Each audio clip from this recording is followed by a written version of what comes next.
Good morning.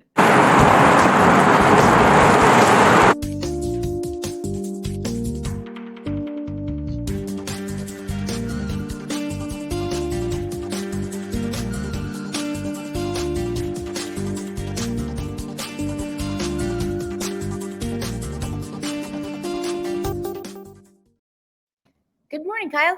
Good morning, Ann. And good morning, everyone.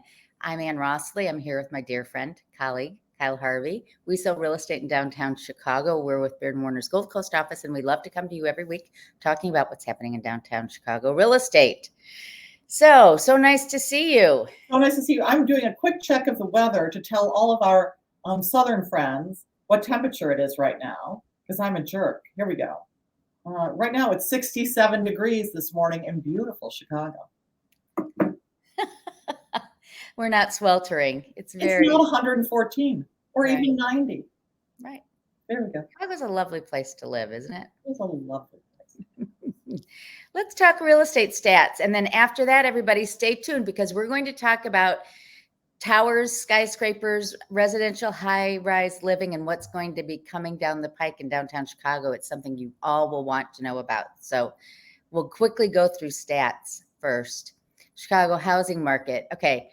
When we do the mid-month review, you've already seen the last episode before, what's going on in the Chicago lakefront market. So let's look at this now. This is what's happened for 22 days. This is condos. 1,325 have come on the market. And what I'd like to do is compare what's currently on the market versus what's gone under contract. Mm-hmm. Can you see my cursor or no? I cannot. You cannot. It's okay. So the light blue over here is 822. Yep. And then the darker navy is what's closed, 738. So this is a typical market. Wouldn't you say, Kyle, when you see this kind of relationship between new and it's a very healthy looking thing. Yeah. This I thought was really interesting. This is condo market time by month. Look at that. 12 days. Yeah. Market time of 12 days. You know, boy, oh boy, when we were in COVID, we weren't experiencing that. And I think the story over the last 2 months, don't you think, has been just how strong the condo market has been. We knew the single family market was strong. Yes. And I had a condo listing in the near south side that we put the parking in with the condo unit for one price. Right. And that didn't work. It made the condo seem too expensive. We pulled it out. It went under contract in under a week. Isn't that something? And then they ended up paying for the parking, but it was just very interesting. You and I talked about this on our Dirty Little Secrets episode, right? About do you include the parking? Do you not? It's really a challenge, and people will make a snap decision as to whether or not they want to see something without knowing. So, but it was interesting. Pricing matters. You have to get it exactly where the rest of the things have sold, and it's sold in under a week. So this makes perfect sense. Crazy stuff. All right, single families. Same kind of relationship between new in the light green, under contract in the blue, and 64 in the navy. That's 9 privates. Wait, go back. Can we go back for a quick second? That's a lot of privates for how fierce the market is for single family homes. I think a lot of these agents are trying to sell them off of that, this fear of missing out strategy for selling properties. I don't agree with it. I don't think it exposes the property to the full marketplace and gets the highest price for the seller, but I know. That's all I wanted to say. I thought that was a shock considering how little there is. I was sharing with Kyle before we got on the air this morning that I was out showing single family homes in the price point that all first-time buyers want to buy a single-family home in Chicago, which is between $500 and $700. And we were able to see 10 homes on yesterday, but it was a challenge, and they're very slim pickings. To show 10, I did Logan Square, Hermosa, Avondale, Albany Park, those neighborhoods. Irving Park. I was all over the place to find 10 in that price range. So they're selling pretty darn quickly. 9 days. Ugh, So, wow. okay, so this is the weekly MRED. So this is all of Midwest real estate data. It's not just the Lakeshore neighborhoods that we typically talk about. And I thought this was interesting because, we consider like after Super Bowl, this is March 6th week. Previous year, there were 3,824 properties under contract. This year, 2,953, so less. But I'm having trouble reading. Can you read the numbers there for me, Kyle? Last year, 3,302, right? Last year, wait, in February? No, this is this week right here. Oh, it says 3,524. This week. So we sold more last week. 3,302 was last year's. Yeah. Yeah. So I don't know if that's an ongoing trend, but if you look at the last 4 to 5 weeks, the most recent 4 to 5 weeks, we're pretty close to last year. We're catching up. We might be like getting beyond that. But remember, in February of 2022, it was right before interest rates took off. Yeah. The market was hot, hot, hot then. And there was still low inventory. So no wonder, but people are accepting the rates now. Yeah. And there's still low inventory. So closed listings. Now this is going to be less because remember, closed is 45 to 60 days behind the number of pendings.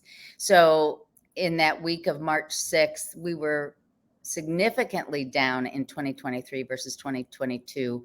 We're catching up. Last week, we had 2,430 closed versus 3,300 the year before. And in new listings, we're still lagging last year.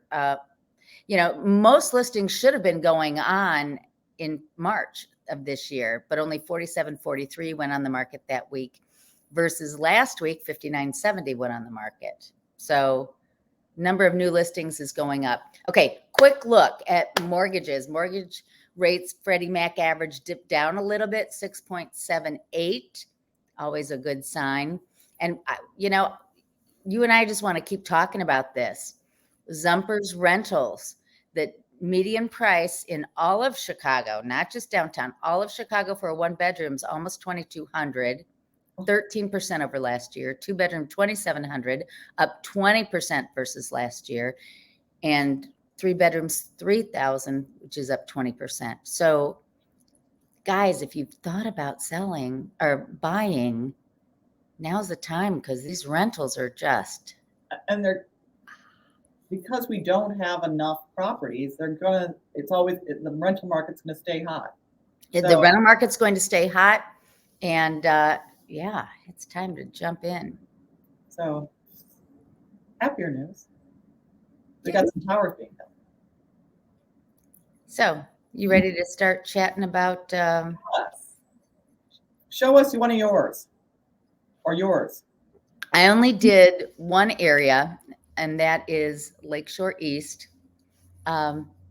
Lakeshore East, as everybody knows, is the area bounded by Michigan Avenue, the Chicago River on the north, Millennium Park on the south, and Michigan Avenue. So it's just that little pocket there. And this is what the site plan looks like. There's this big, beautiful park. You can see the river up here, Michigan Avenue to the right. And then Randolph Street is on the south border and Columbus is on the east border. The park, beautiful park in the middle. The orange over here is parcel IJKL is what they call it. It's been this big master plan. And there are 3 darker areas, almost red within the orange. Can you see those? Yep. You tracking with me? Okay. Tracking. So the 2 lower ones, that's the Cascade and the Cirrus. They're the ones that just recently went up. The Cascade is a rental. Lower right. The lower right is Cirrus. Okay. The left one, more upper, that's the Cascade. Got it. So the Cirrus has the more prominent views, and it's right on Lakeshore Drive. When you're driving up and down on Lakeshore Drive, it's right there. And then the one at the very top, that building has not been built yet. So for those people who live in the Chandler, which is the blue building just next to that.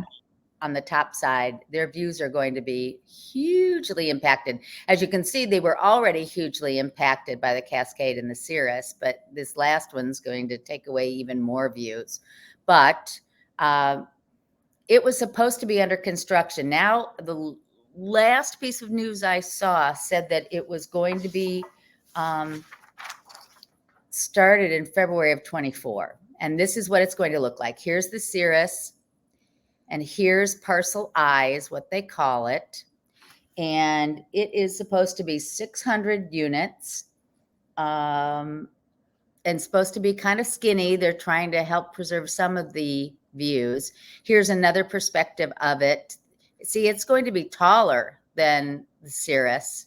It's kind of this great. is, pardon? It's kind of great. It's a cool looking building, right? Yeah. But look at it compared to the St. Regis. I mean, it's not as tall, but it's very tall. Yeah. It's going to be big, big building. Who's the designer? I knew it.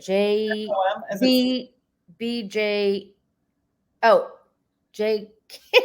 I will get back to you. Sorry. It's some initial thing. Okay. Wait. I apologize. No. I should know it. I did know it. It's just all these initials are screwing me up here. I'd like to recognize the fact that there's almost no cars on Lakeshore Drive. I don't know what time this model is supposed to represent. Yeah, I know. It's wide open there on Lakeshore Drive. Okay. So anyway, that's the story there. So they're going to whatever. Okay. Pretty cool though. Yeah. Back to the site plan. They have downscaled the plan for Parcel O. Parcel O is the orange here to the left. Mhm. It sits right behind the Blue Cross building, between the Blue Cross building and the Aqua. Yep. And that's what it's going to look like. Oh. And you can see there it is between the Blue Cross to the left and the Aqua to the right. And it's the same architect as the Parcel I. Neither of these have a name yet. So this is going to be mixed use, hotel and co-working space. Oh, so no.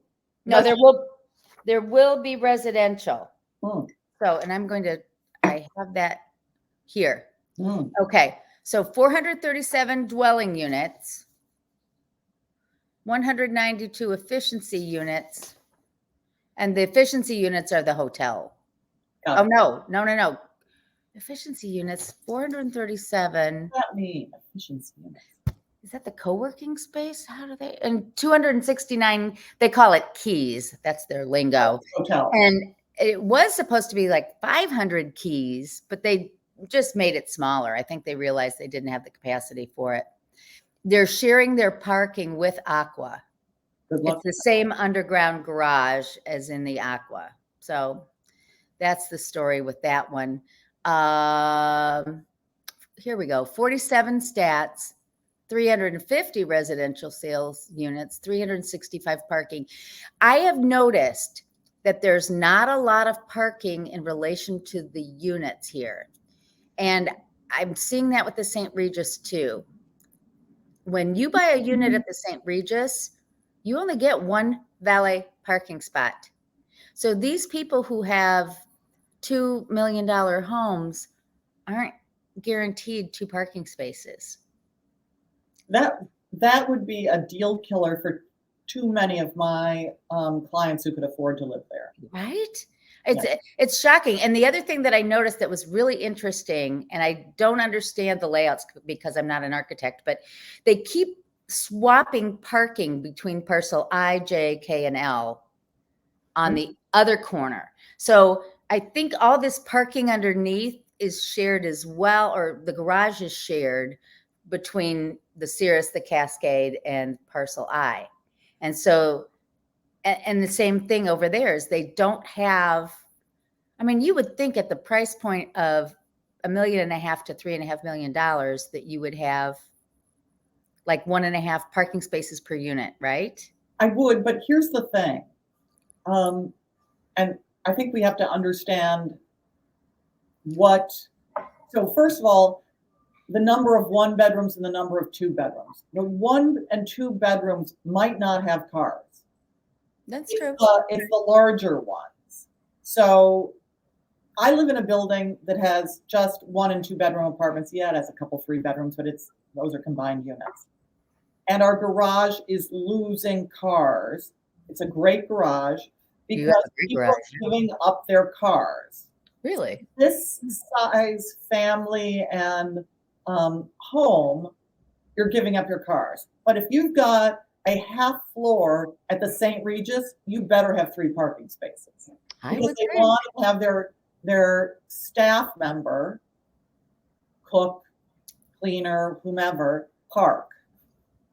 I'm just saying that's who these owners are. Right.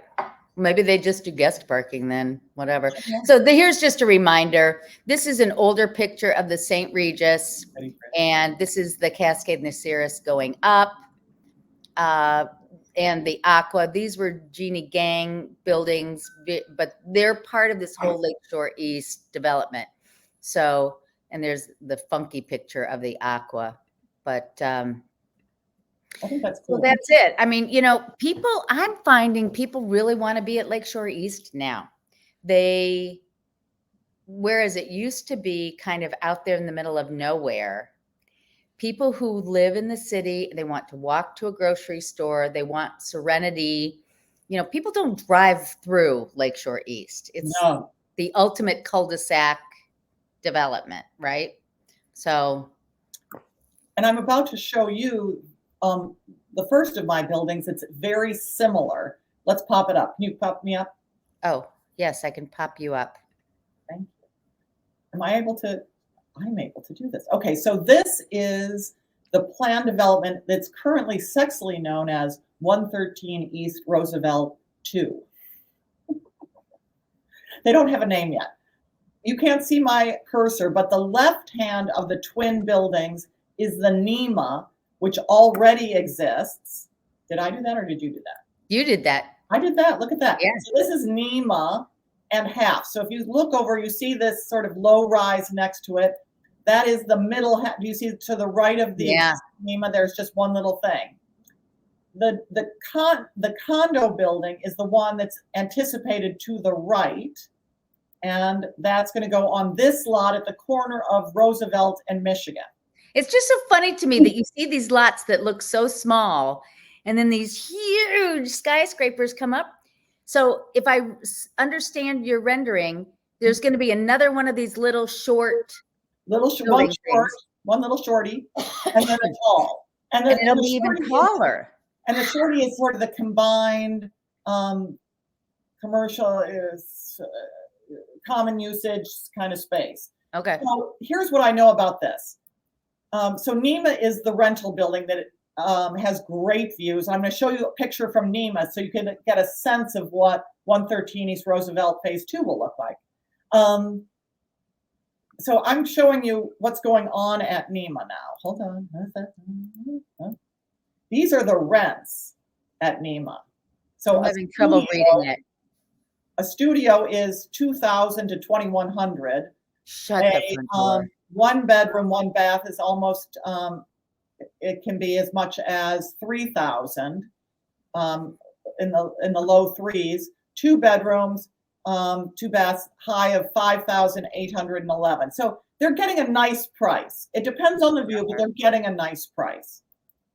So this, I want to go back and tell you a little bit more about it. Phase 2, so the NEMA, the rental building, has 792 units and 622 parking spaces.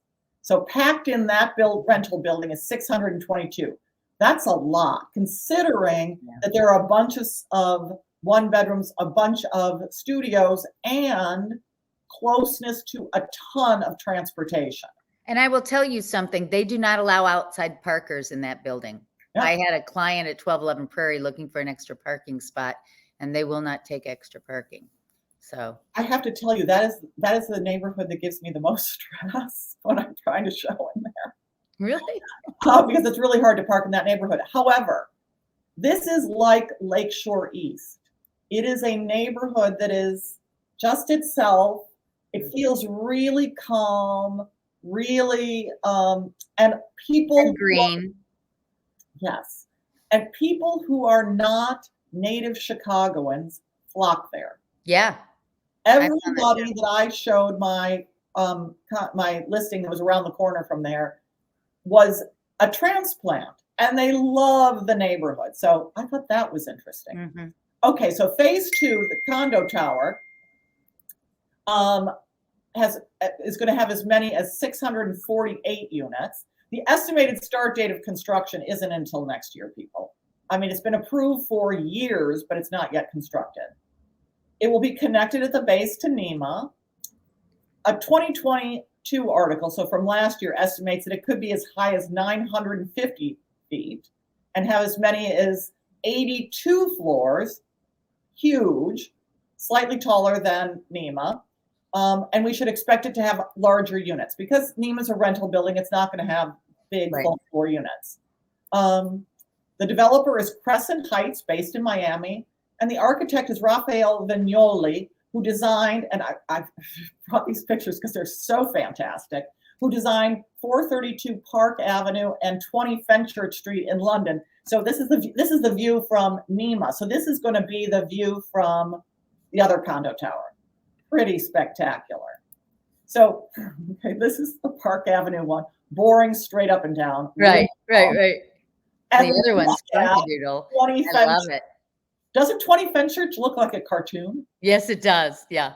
So fun fact, 20 Fenchurch won the 2015 Carbuncle Cup for its ugliness. The award is given annually by Building Design Magazine for the ugliest building in the United Kingdom each year. So look at it. Doesn't it look like, I mean, it looks like a thumb. Yeah. So funny. Anyway, sadly, the architect died in March this year. That's very sad. So the design is, let's see if I, the design is based on, and we're going to go back to it, the Sears Tower, where you have these tubes all bundled together to make it stronger, go up easier, and allow it to be tall. St. Regis did the same thing, but they just put their tubes side by side. Yeah. These are 8 tubes, all built and connected to each other so that it can withstand Chicago's gentle winds. Gentle winds. So, okay. The next one is got a sexy name too. Tribune East Tower. I hope they come up with a real name for that. Yeah, I do too. Yeah. But isn't that interesting, the shape of this building? So slender. Yes. So so you can tell from 401 East, 401 North Wabash over here, also known as Trump Tower, that this narrow part, so the building sort of is narrow on the east and the west sides so that it doesn't kill the views of Trump Tower that the same company spent so much money doing. So it was approved in 2020 for construction, but it's, okay, I'm not showing you that. But it's going to start construction in February of next year, and it's expected to be completed in September 2027. It's going to be 1,422 feet tall, 113 stories, making it the second tallest building in Chicago behind the Willis Tower, and it'll be the 5th tallest as of today in the United States. Pretty incredible. It's going to consist of a hotel and residences, and the residences will be apartments and condos, all in this one building, and very much a one Bennett Park, one Chicago model. Mm-hmm. So the hotel, similar to the one you were talking about, is going to be smaller. It's going to be a 250 key hotel. That's how they call it. We're with the program. Yep. The developer is CIM Group, which is working with Golub and Company. And Golub, I think Golub did Tribune. Yes. Okay. The architect is Adrian Smith. And now this is why I show you the Burj Khalifa, the world's tallest building that he did. Doesn't that also look like a cartoon? Doesn't it look like a special effect in a movie? But it also has kind of that tube thing going too. Well, he's from SOM. The tubes were developed by Skidmore, Owings and Merrill, Bruce Graham and Fazlur Khan, so that they could do at the time what was called the Sears Tower. And it has been really adopted to make these mega buildings because it's so much safer. Okay. So this beautiful picture is the lot on which it's going to be built. Now, the articles say that the footprint for the building is going to be as wide as this, you can't see my hand, the right-hand smaller building. So the Tribune has the right hand is smaller building. This is a pre-development shot of the Tribune Tower, but so it's narrow, narrow, narrow, and the lower, which I'm about to show you, lower part of the developed site is going to be on the left, so that it preserves Tribune Tower views, okay, of the east. So this is the lower stuff on the remember what I said on the left, the lower stuff, and there's the Tribune. Right. The tall one is to the right. So that's what the city view is, and this is Pioneer Court, and the Bleacher Center which is off screen, but it's to the left. The University of Chicago's Bleacher Center. That where we're sitting right now is the NBC Tower, just to give you a sense of where we are in here. Right. This is another view, but this is sort of what the entrance will look like. What else do I have?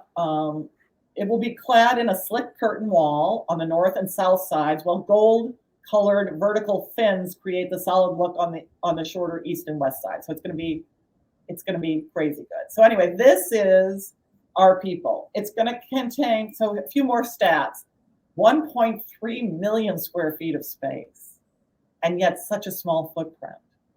Isn't that incredible? Yeah. So they're going to put parking down below, just like they did at Tribune. So there's a big lower level entry for residents, a little more privacy for residents to enter and exit. The construction has been pushed back multiple times since it was announced. Right. Yeah. But the updated bid shows the plans that I've described. So the original cost estimate was $700 million in 2020.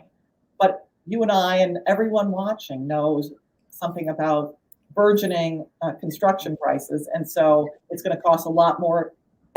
Yes, it will. Or and beyond, but we won't know until it's done.